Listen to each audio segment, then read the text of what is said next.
मनुष्य समाज रे बंची रहिबा पई तार मौलिक आवश्यकता निमंते कर्म करी रोजगार करि थाए। सेही रोजगार टंका खर्च करी निजर भरण पोषण करे।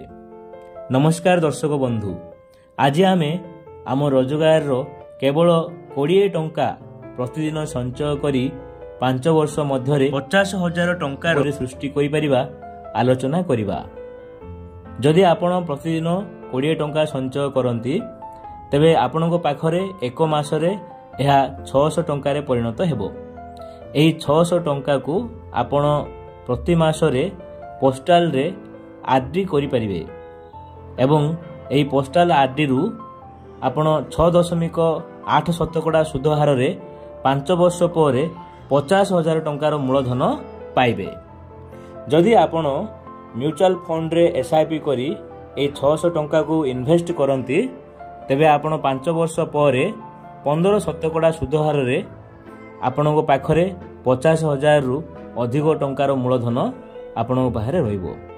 तेबे एई भली भाबरे जदि आमे प्रतिदिन संचय करी मासिक संचय को इन्वेस्ट करिबा निश्चित भाबरे हमर एही सामान्य 20 टंकाटे 5 वर्ष पर आम पाखरे 50,000 टंकार मूलधन सृष्टि करि पारिबो।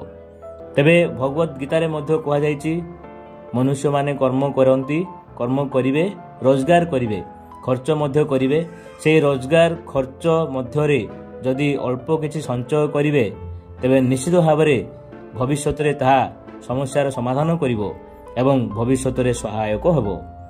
जदि भिडियोटी भल लागिवो भिडियो को लाइक करंतु एवं अन्य माननकु शेयर करंतु।